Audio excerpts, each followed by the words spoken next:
Donald Trump has been caught on camera again. We have the receipts. We have it on film. We have the photographs terrorizing schools, terrorizing elementary schools, middle schools, high schools with his ICE Gestapo, really showing those authoritarian tactics by rounding up parents and intimidating children in front of the schools. This is in addition to the other ways he's destroying and dismantling education at all levels. But I wanted to share this clip right here. This is from North Portland as parents stay alert for ICE agents after recent detentions around the schools. But I could show you this in dozens and dozens and dozens of communities across the country. I just want to highlight this recent one in North Portland. Let's play it. Doorbell video shows ICE agents moments before detaining 32-year-old Ana Arias' father. I couldn't come to reality that was happening. This is the moment Felipe Aguilar Gama was stopped by ICE early Monday morning. And he's not a bad person. He's not a criminal. Put the phone down. Put your hand. Put your hand now. My dad was ready to take out, his ID, and my dad has a real ID. And the guy was, I don't want to see that. I know who you are, and like just yelling at him and never identify themselves, never said who they were. Basically kidnapped him and just took him. Ana says her dad was taken to the ICE detention facility in Tacoma, Washington. She went to see him Wednesday. It was heartbreaking. He says the conditions there are harsh, like they're overcrowded. I've never seen my dad cry ever. And seeing that today just completely broke me. Ana says her father moved from Mexico to America 35 years ago and worked in construction. She says he is undocumented, but in the process of becoming a legal citizen. I think he just wanted a better future for himself, for his family. Then you have this scene right here in Mount Pleasant at Lamont. Molly O'Toole, teacher of journalism there, caught this on camera where agents appear to take a father driving the young daughter right by the school. Here, play this clip.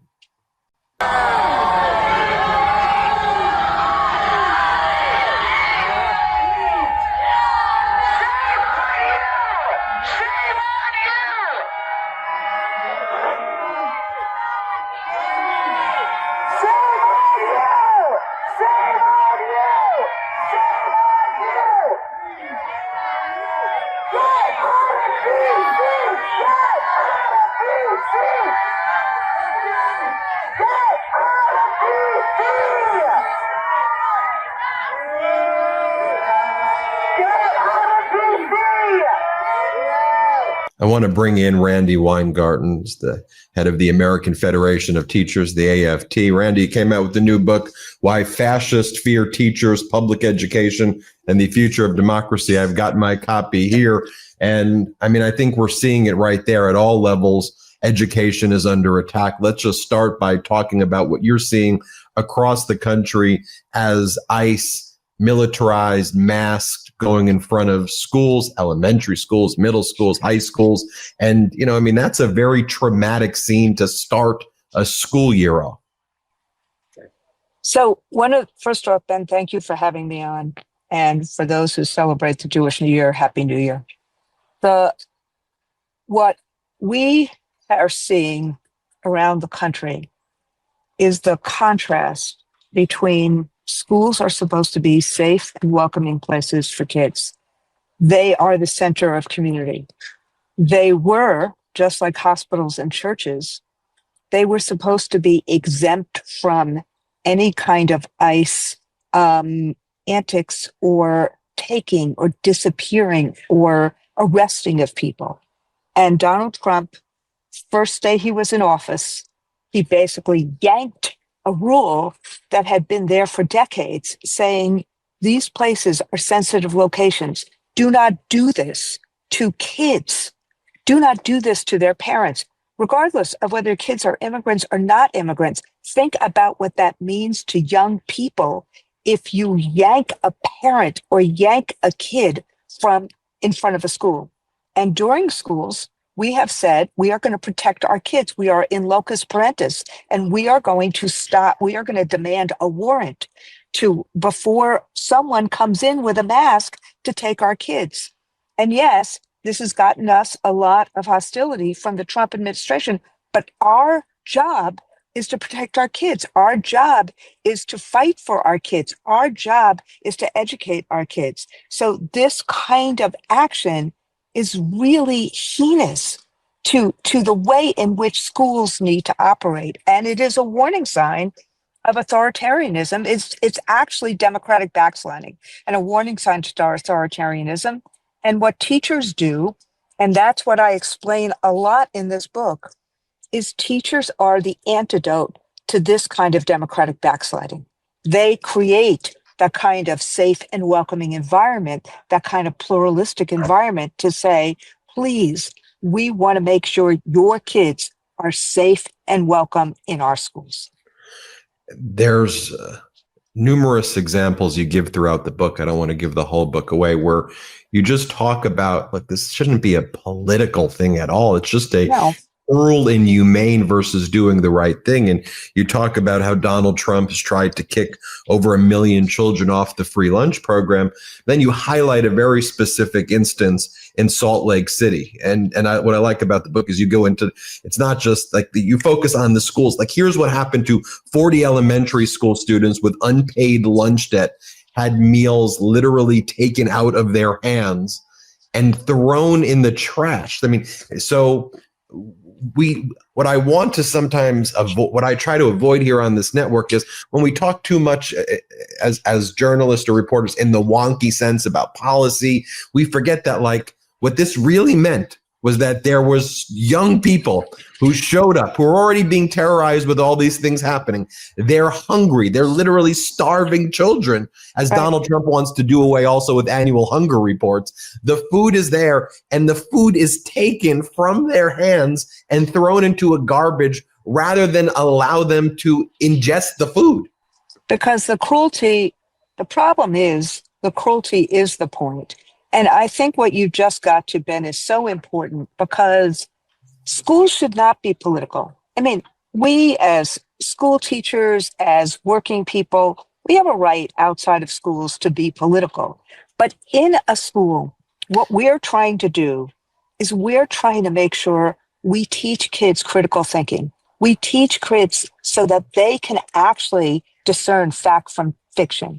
We create a welcoming and safe environment so parents know that kids are safe with us during the school day, that kids know that they are safe with us. But what we also do is create a community. So if you are different than your fellow student, that you get to know someone, you get to see someone, you get to understand diversity. And this is all what, unfortunately, this administration is afraid of. And that's why I wrote it as a warning sign. I mean, there's a lot of flashing red over this past week, but I wrote it as a warning sign. But most importantly, and I'm so glad you saw that story, it's chock full of stories of what teachers do every single day. Not them protesting, but them working with kids every day to help kids succeed. That's who teachers are. Yet the book talks about, and we know this from seeing it, that teachers are constantly under attack. I mean, there's the chapter about teachers just want to teach. They just want to show. They want to show up. They want to be able to educate their students, and they want to take pride in their job, have the resources. Yet a lot of the language that is out there on the extremist side of this thing is attacking teachers over and over again, as though teachers are bad people. Like there's been this assault on the very character of the profession of teaching, and then you posit a number of theories as well. You know, one of the reasons that teachers are under attack, in addition to, creating this safe kind of pluralistic environment, is also the idea of teachers supporting unions and the unionization as teachers being a proxy for a broader assault on unionization that's taking place among the ranks.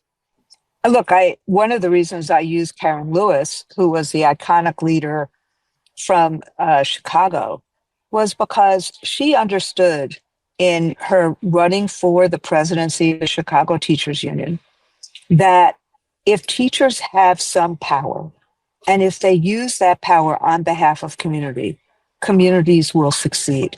And that's what happened, frankly, when the labor movement, when 1 out of every 3 people in the United States, out of every 3 adults in the United States were part of a union, we had the largest middle class. And as that has diminished, frankly, why has it diminished? Because there was a corporate attack on it for 50 years. And what is happening now? So many people don't believe that they will ever get into the middle class. So what unions do is they help lift everyone up. They help create a pathway to good wages, decent health care, decent retirement security. How is any of this radical? This is what every family wants, a pathway to a better life. And, that's what unions do. But teachers in particular, we try to do 2 things. We try to help kids get opportunity through knowledge, and teacher unions, like other unions, try to help working people have a pathway to a better life. It's 2 of the 3 ways that working people have any power in this country, the third being elections. And then what I really like about the book too is how you address all of these kind of factors that are resulting in violence in schools and what we can do to stop it. And you say, obviously we need common sense gun reform, but you do spend a long time in the book addressing what's often used as the way to move us away from the common sense gun reform question on the right, which is the idea of mental health. And you go into how schools are really the factor that can help with mental health, provided schools get the necessary mental health funding, which the Trump regime is removing away, and a lot of the loneliness and the disengagement. Schools, if they're provided with the resources, are actually the ability to help the mental health crisis better than anything else out there and combat what we're seeing on social media. And so I don't want to give away your own book, but I liked it. No, but first off, thank you for reading it. And part of the reason I do all these stories is because I want to lift up individual teachers. This is not a memoir of mine. This is about fighting for or lifting up or making sure that people see what individual teachers do, like Abby Clemens from Sandy Hook Elementary, who, was at that school when that shooter killed teachers and students.